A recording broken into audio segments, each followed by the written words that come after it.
Hello दोस्तों, स्वागत है आपके अपने educational YouTube channel GS study centre में। तो कल हमने प्रश्नावली 1.2 का क्वेश्चन नंबर 1, 2 देखा था। आज हम क्वेश्चन नंबर 3 देख रहे हैं। क्वेश्चन नंबर 3 क्या बोल रहा है? अभाज्य गुणनखंडन विधि द्वारा निम्नलिखित पूर्णांकों के एचसीएफ और एलसीएम ज्ञात कीजिए। अभाज्य गुणनखंडन विधि द्वारा क्या क्या दिया हुआ है? 12, 15 और 21। कितना है? 12, 15 और 21 सबका हम निकालेंगे। गुणनखंड निकालेंगे। कितना से लगेगा? 2 से लगेगा। कितना बार में जाएगा? 6 बार में जाएगा। फिर 6 में 2 से लगेगा। कितना बार में जाएगा? 3 बार में जाएगा। 3 में फिर 3 से लगेगा। कितना बार में जाएगा? 1 बार में। ऐसे ही हम 15 का निकालते हैं। कितना से जाएगा? 3 से जाएगा। कितना बार में? 5 बार में। 5 कितना से जाएगा? 5 से 1 बार में जाएगा। ऐसे ही हम 21 का निकालते हैं। 21 कितना से जाएगा? 3 से जाएगा। कितना बार में? 7 बार में। 7 कितना से जाएगा? 7 से। कितना बार में? 1 बार में। इसको हम ऐसे लिख सकते हैं, 12 बराबर 2 गुने 2 गुने 3 गुने 1। इसको हम ऐसे लिख सकते हैं, ये डैश है। 15 बराबर 3 गुने 5 गुने 1। इसको हम ऐसे लिख सकते हैं, 21 बराबर 2 गुने 3 गुने 7 गुने 1। इसमें से निकालना क्या है? एलसीएम और एचसीएफ। पहले हम एचसीएफ देख लेते हैं, उसके बाद एलसीएम। दोनों में देखेंगे सबसे ज़्यादा बार और सेम क्या क्या चीज़ है। तीनों में 3 सेम है। 3, इसके अलावा और कोई सेम नहीं है। 3 इसमें भी 1 बार है, इसमें भी 1 बार और इसमें भी 1 ही बार है। तो 1 3 को हम उठाएंगे यहाँ से। तो इसका एलसीएम कितना, एचसीएफ कितना हो जाएगा? 3 हो जाएगा।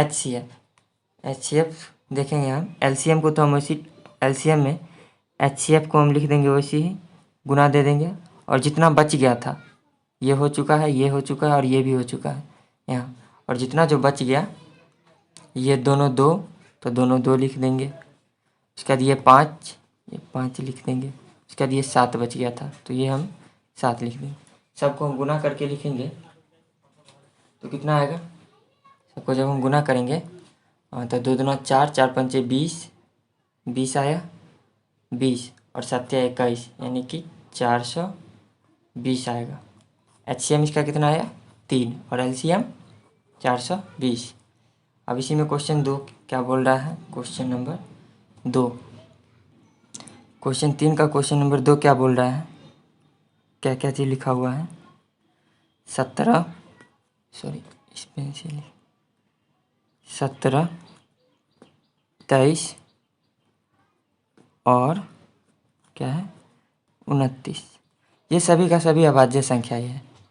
17, 23 और 29, ये सभी जो है अभाज्य संख्या ही है। अभाज्य संख्या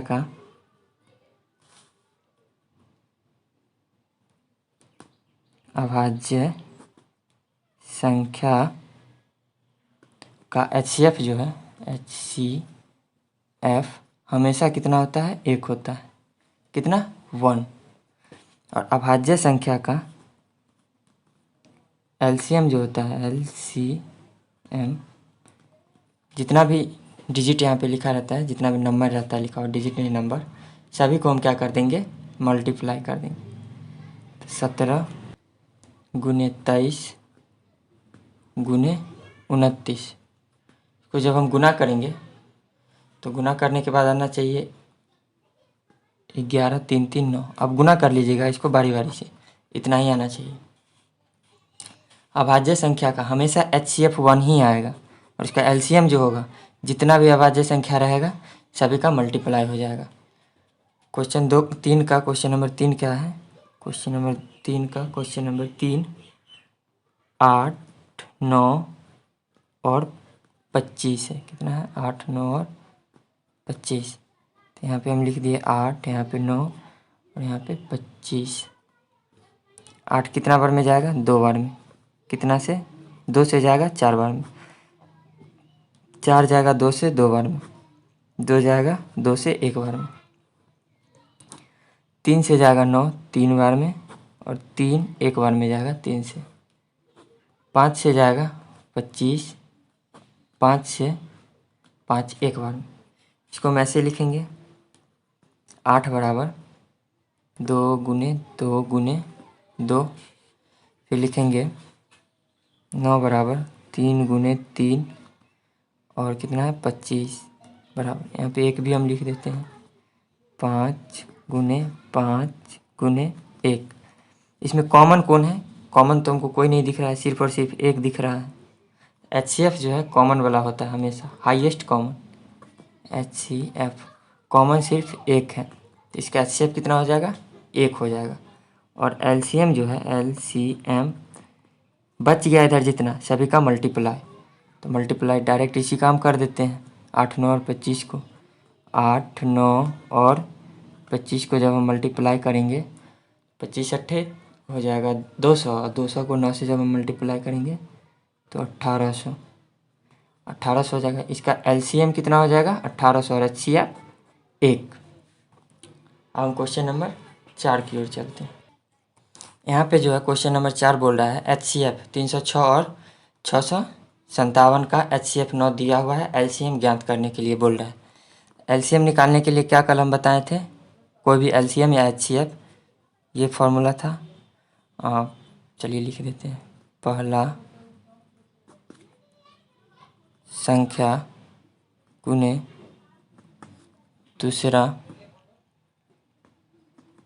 दूसरा संख्या बराबर HCF गुने LCM।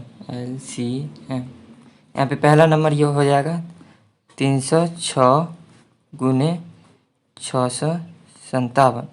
HCF कितना है? 9 है, गुने LCM को हम x मान लेते हैं। x को हम इधर कर दिए, इसको हम इधर ले जाएंगे। 306 गुने 657 बट्टे में 9। 9 से ये जाएगा क्या? 9 चौक 9 तिया 27, हाँ चला जाएगा।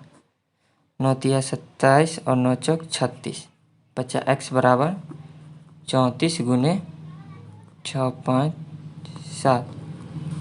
इसको जब गुना करेंगे तो इतना आना चाहिए 22। इसको जब गुना कीजिएगा तो इतना आएगा 22338। अब हम क्वेश्चन नंबर 5 की ओर चलते हैं। क्वेश्चन नंबर 5 क्या बोल रहा है? जांच कीजिए कि क्या किसी प्राकृत संख्या n के लिए संख्या 6 की पावर n अंक 0 प्राप्त हो सकती है। तो यहाँ पे 0 प्राप्त करने के लिए इसका गुणनखंड जो है वह कम से कम 2 गुने 5 के फॉर्म में आना चाहिए, मतलब इसके रूप में आना चाहिए।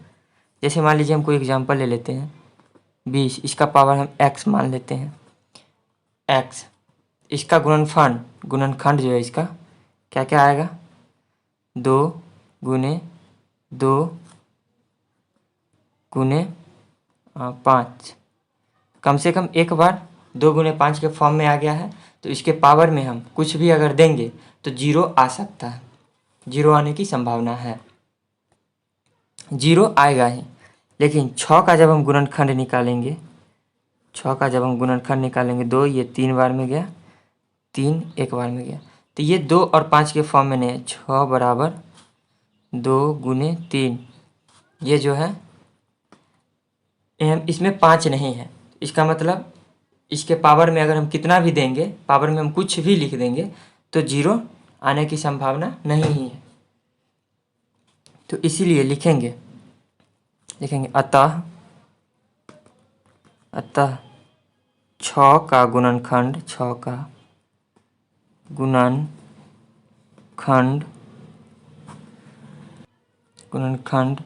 2 गुने 5 के रूप में प्राप्त नहीं होता है। इसलिए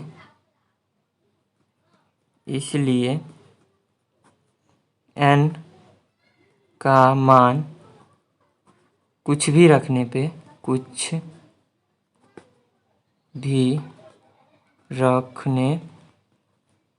पर अंक 0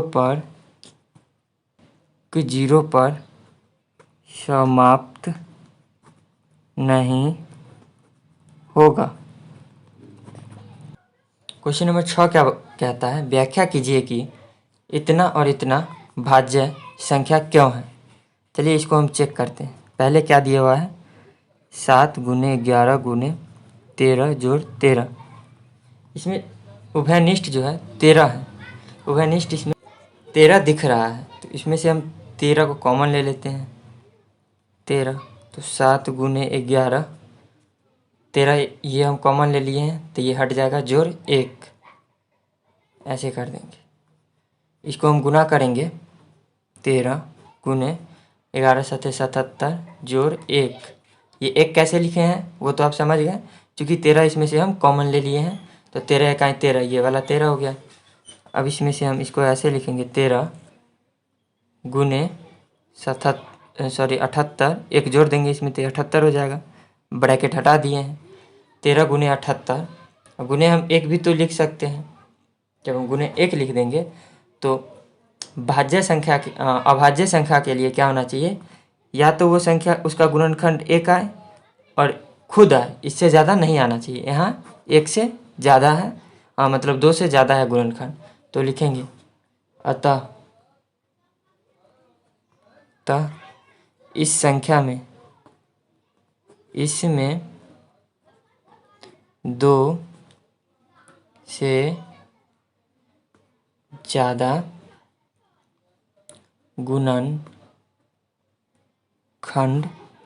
गुणनखंड आने के कारण यह सिद्ध हुआ कि यह भाज्य संख्या है। अब हम इसकी ओर चलते हैं। क्या है, कितना है ये देखते हैं। कितना दिया हुआ है? कितना है? 7 × 6 × 5 × 4 × 3 × 2 × 1 + 5। इसमें कॉमन हम 5 ले सकते हैं, मतलब 5 को हम उभयनिष्ठ मान लेते हैं।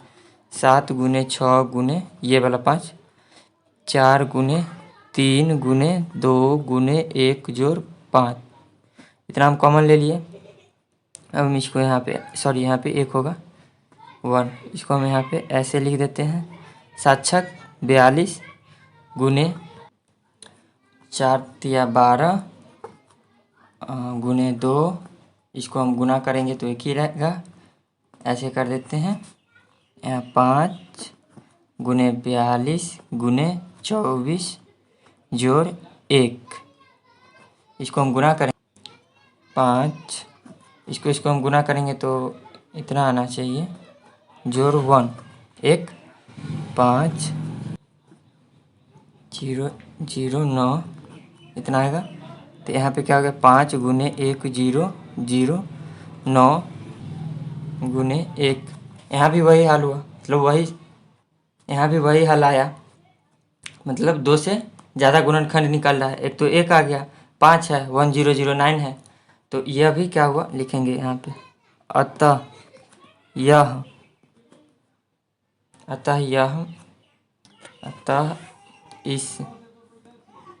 इसमें 2 से ज़्यादा